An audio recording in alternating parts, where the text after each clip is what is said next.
በስመ አብ ወወልድ ወመንፈስ ቅዱስ አሃዱ አምላክ አሜን። ገብርኄር ወገብር ምእመን ዘበውሁድ ምእመነ ኮንከ ዲበ ብዙኅ እሰይመከ በውስተ ፍስሓሁ ለእግዚእከ። ቸር አገልጋይ። የቅዱስ ማቴዎስ ወንጌል ምዕራፍ 25 ቁጥር 23 የዐቢይ ጾም ስድስተኛ ሳምንት ገብርኄር ይባላል። ስያሜው የቅዱስ ያሬድ ነው። መዝሙሩ ከወንጌሉ ጋር በብዙ ይመሳሰላል። መኑ ውእቱ ገብርኄር ወምእመን ዘይረክቦ እግዚኡ በምግባረ ሰናይ ወይሰይሞ ዲበ ኩሉ ንዋዩ። በገንዘቡ ላይ በሀብቱ ላይ የሚሾመው በበጎ ምግባር ጌታው የሚያገኘው ታማኝና ቸር አገልጋይ ማን ነው? ይህ ጥያቄ ነው። ቅዱስ ያሬድ ይጠይቃል። ካዕበ ይቤሎ እግዚአብሔር ገብርኄር ወምእመን ዘበውሁድ ምእመነ ኮንከ ዲበ ብዙኅ እሰይመከ በውስተ ፍስሓሁ ለእግዚእከ። አንተ ታማኝ ቸር አገልጋይ በጥቂቱ ታምንሃልና በብዙ ሾምሃለሁ፣ ወደ ጌታህ ደስታ ግባ የሚለው ታማኝ አገልጋይ ማን ነው የሚል ነው። ወደ ጌታህ ደስታ ግባ ተባለችው ከገቡ መውጣት ካገኙ ማጣት የሌለባት የዘላለም ተድላ ደስታ የሚገኝባት ሰማያዊቷ ኢየሩሳሌም መንግሥተ ሰማያት መሆኗን ያስረዳል። የዕለቱ ወንጌል የማቴዎስ ወንጌል ምዕራፍ 25 ከቁጥር 14 እስከ 31። ወንጌሉ የምሳሌ ወንጌል የምሳሌ ትምህርት ነው። በዚህ ዕለት በቅዳሴው ሰዓት የሚነበበውን ወንጌል እንመለከታለን። እስመ ከመ ብእሲ ዘይነግድ ወጸውአ አግብርቲሁ ወወሃቦሙ ንዋዮ ይትገበሩ ቦቱ። ወደ ሌላ አገር የሚሄድ ሰው አገልጋዮችን ጠርቶ ያለውን ገንዘብ እንደሰጣቸው እንዲሁ ይሆናልና። ቦ ለዘወሃቦ 5 መክሊተ ወቦ ለዘወሃቦ 2 መክሊተ ወቦ ለዘወሃቦ 1 መክሊተ ወለለ አሃዱ እምኔሆሙ በአምጣነ ይክሉ ወሃቦሙ ወነገደ በጊዜሃ። ለእያንዳንዱ እንዳቅሙ ለአንዱ 5 መክሊት፣ ለአንዱ 2 መክሊት፣ ለአንዱ 1 መክሊት ሰጠና ወደ ሌላ አገር ወዳው ሄደ። ወሖረ ዝኩ ዘሐምሰ መካልየ ነስአ ወተገበረ ቦቶን ወረብሃ ካልአተ 5 መካልየ። 5 መክሊት የተቀበለው ወነስአ ካልአተ 5 መካልየ 5 መክሊት የተቀበለው ሄዶ ነገደበት፣ ሌላም 5 አተረፈ። ወከማሁ ዘሂ 2 መካልየ ነስአ ረብሃ ካልአተ 2 መካልየ። እንዲሁም 2 የተቀበለው ሌላ 2 አተረፈ። ወዘአሐተሰ መክሊተ ነስአ ሀለፈ ወከረየ ምድረ ወሀብአ ወርቀ እግዚኡ። 1 የተቀበለው ግን ሄዶ ምድርን ቆፈረና የጌታውን ገንዘብ ቀበረ። ወምድረ ብዙኅ መዋዕል አተወ እግዚኦሙ ለእሉ አግብርት ወአኀዘ ይትሐሰቦሙ። ከብዙ ዘመን በኋላ የነዛ ባሪያዎች ጌታ የነዛ አገልጋዮች ጌታ መጣና ተቆጣጠራቸው። ወቀርበ ዘሐምሰ መካልየ ነስአ ወአምጽአ ካልአተ 5 መካልየ እንዘይብል አኮኑ እግዚኦ 5 መካልየ ወሀብከኒ ወናሁ 5 መካልይ እለ ረባሕኩ ዲቤሆን። 5 መክሊት የተቀበለው ቀረበና ሌላ 5 መክሊት አስረክቦ ጌታ ሆይ 5 መክሊት ሰጥተኸኝ ነበር፣ እነሆ ሌላ 5 መክሊት አተረፍኩበት አለው። ወይቤሎ እግዚኡ ኦ ገብርኄር ወምእመን ዘበውሁድ ምእመነ ኮንከ ዲበ ብዙኅ እሰይመከ በውስተ ፍስሓሁ ለእግዚእከ። ጌታውም መልካም አንተ በጎ ታማኝ አገልጋይ በጥቂቱ ታምነሃል፣ በብዙ ሾምሃለሁ፣ ወደ ጌታህ ደስታ ግባ አለው። ወመጽአ ዘክልኤተ መክሊተ ነስአ ወይቤ እግዚኦ አኮኑ 2 መካልየ ወሀብከኒ ናሁ 2 ካልአተ መካልየ እለ ረባሕኩ ዲቤሆን። 2 መክሊትም የተቀበለው ደግሞ ጌታ ሆይ 2 መክሊት ሰጥተኸኝ ነበር፣ እነሆ ሌላ 2 መክሊት አተረፍኩበት አለው። ወይቤሎ እግዚኡ ኦ ገብርኄር ወምእመን ዘበውሁድ ምእመነ ኮንከ ዲበ ብዙኅ እሰይመከ ውስተ ፍስሓሁ ለእግዚእከ። ጌታውም መልካም አንተ በጎ ታማኝ አገልጋይ በጥቂቱ ታምነሃል፣ በብዙ ሾምሃለሁ፣ ወደ ጌታህ ደስታ ግባ አለው። እንደ ወንድሙ እንደ ጓደኛው እንደ መጀመሪያው እንደ ባለ አምስቱ መክሊት ማለት ነው። ሁለቱን አገልጋዮች በተመሳሳይ ቃላት ታማኝ አገልጋይ፣ ቸር አገልጋይ፣ በጥቂቱ ታምናሃል በብዙ ሾማለሁ ወደ ጌታ ደስታ ግባ ብሎ ሁለቱንም አገልጋይ በተመሳሳይ ቃላት እንደተናገራቸው ማስተዋል መመልከት ነው። ዘአሐተኒ መክሊተ ነስአ ወይቤ እግዚኦ አአምረከ ከመ ድሩክ ብእሲ አንተ ተአርር እምኀበ ኢዘራእከ ወታስተጋብ እምኀበ ኢዘረውከ ወፈሪሄ የሆርኩ ሀባይኩ መክሊተከ ውስተ ምድር ናሁ እንከ መክሊትከ። አንድ መክሊት የተቀበለው ደግሞ ቀርቦ ጌታ ሆይ ካልዘራህባት የምታጭድ ካልበተንክባትም የምትሰበስብ ጨካኝ ሰው መሆንህን አውቃለሁ። ፈራሁ፣ ሄጄም መክሊትህን በምድር ቀበርኩት፣ እነሆ መክሊትህ አለ አለው። ወአውስአ እግዚኡ ወይቤሎ ኦ ገብር ሐካይ ወእኩይ ተአምረኒኑ ከመ ድሩክ ብእሲ አነ ወአአርር እምኀበ ኢዘራእኩ አስተጋብ እምኀበ ኢዘረውኩ እምደለወከ ታግብ ወርቅየ ውስተ ማዕድየ ወመጺእየ እምአስተገበርክዎ ለልየ በርዴ። ጌታውን መልሶ እንዲህ አለው፣ አንተ ክፉና ሐኬተኛ ባሪያ ወይንም አገልጋይ ካልዘራሁባት እንዳጭድ ካልበተንኩባትም እንድሰበስብ ታውቃለህን? ስለዚህ ገንዘቤን ለለዋጮች አደራ ልትሰጠው በተገባህ ነበር። እኔም መጥቼ ያለኝን ከትርፉ ጋር እወስድ ነበር። ወይቤሎሙ ለእለ ይቀውሙ ህየ ንስኡ እምኀቤሁ ዘንተ መክሊተ ወሀብዎ ለዘቦቱ 10 መክሊት። ስለዚህ መክሊቱን ውሰዱበት፣ 10 መክሊት ላለው ስጡት። እስመ ለዘቦ ይሁብዎ ወይወስክዎ ወለዘሰ አልቦ እለሂ ቦ ያሃይድዎ። ላለው ሁሉ ይሰጠዋልና ይበዛለትማል፣ ከሌለው ግን ያው ያለው እንኳ ይወሰድበታል። ወለገብርሰ እኩይ ወሐካይ አውፅእዎ አፍአ ወደይዎ ውስተ ጸናፌ ጽልመት ሀብሃሎ ብካይ ወሐቀየስነን። የማይጠቅመውንም ባሪያ በውጭ ወዳለው ጨለማ አውጡት፣ በዚያ ልቅሶና ጥርስ ማፋጨት ይሆናል ይላል። አሁን እንደሰማነውና እንግዲህ እንደተገነዘብነው የምሳሌ ትምህርት ነው ብለናል። እንግዲህ ወደ ምስጢሩ ስንመጣ ወይንም ምሳሌውን ስንመለከት የንብረቱ ባለቤት የገንዘቡ ባለቤት ቅዱስ እግዚአብሔር ነው።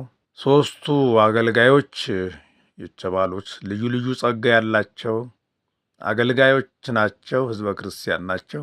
ያንዱ ጸጋ ከአንዱ በአሃዝ የሚለይ መሆኑን ያስረዳል። ሁሉም በጸጋው ማገልገል እንዳለበት ያስገነዝባል። ምሳሌውን ስንመለከት ባለ 5 መክሊት የተባለው 5 የሕግ መጻሕፍት ያሉት ሊቀ ነቢያት ሙሴ ነው።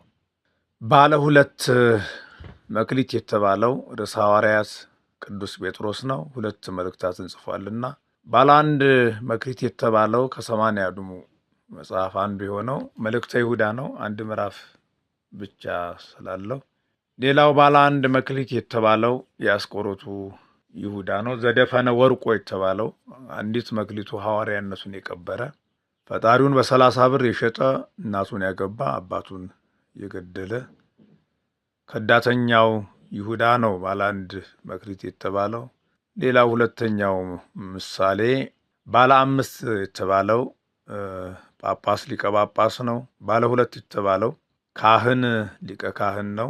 ባለ 1 የተባለው ዲያቆን ሊቀ ዲያቆን ነው። ወይንም ባጭሩ ባለ 5 የተባለው ጵጵስና ነው። ባለ 2 የተባለው ቅስና፣ ባለ 1 የተባለው ዲቁና ማዕረገ ክህነት። እነዚህ 3 ስለሆኑ በዚህ በ3ቱ መካሊ መክሊታት እንግዲህ ይመሰላሉ።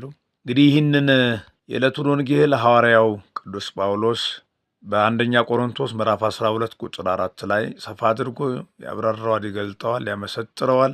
መክሊቱ ምን እንደሆነ፣ ታለንቱ ምን እንደሆነ፣ ጸጋው ምን እንደሆነ ሐዋርያው ሲገልጽ፣ መንፈስ ግን አንድ ሲሆን ስጦታው ልዩ ልዩ ነው ብሎ ይገልጠዋል፣ ይዘረዝረዋል። እስመ ለለ አሃዱ ዘዘዚአሁ ጸጋሁ በመንፈስ ቅዱስ አንደኛ ቆሮንቶስ 12:4-11 ያንዱም በመንፈስ ቅዱስ የሚሰጠው ሀብቱ ልዩ ልዩ ነው። ወለኩሉ በበመክፈልቱ እንዘ እግዚእ ይረድ፣ ለሁሉም በየድሉ ይሰጠዋልና። ወለለ አሃዱ ይሁቦ ገሃደ በከመ ይደሎ ወይበቅዖ፣ ለአንዱም እንደሚገባውና እንደሚጠቅመው አውቆ ይሰጠዋል። ሀብት የሚሰጥ እንደ ሃይማኖት ጽናት እንደ ምግባር ስፋት ነውና።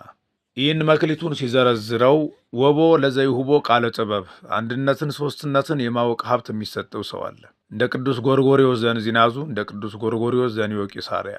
ወንጌላዊው ቅዱስ ዮሐንስ አስተምሮት ምስጢረ ሥላሴን ቢናገር ነባቤ መለኮት ተብሏል። አንደኛው መክሊት ይሄ ነው። ሁለተኛው መክሊት ወቦ ለዘይሁቦ ቃለ አእምሮ በመንፈስ ቅዱስ የማጥናት ሀብት የሚሰጠው ሰው አለ። እንደ ቅዱስ ቄርሎስ በተወለደ በ5ኛው ዓመት ብሉይ ኪዳንን ሐዲስ ኪዳንን አጽንቷል። አንድም ትምህርት በጀመረ በ5 ዓመቱ ብሉይና ሐዲስን አጥንቷል። ወሶበ ይሰምዖ ለቀለም ያጸንዖ በአሃዱ ጊዜ ወይመስል ከመዘ ቀዳሚ ተምህራ። ሰምቶ አያዳግምም ነበር፣ እንደተዳመጠ ብራና አንድ ጊዜ ያነሳው ነበር። ይሄ መክሊት ነው፣ ስጦታ ነው፣ ጸጋ ነው። ወቦ ለዘይሁቦ ሃይማኖት በመንፈስ ቅዱስ የማመን ሀብት የሚሰጠው ሰው አለ።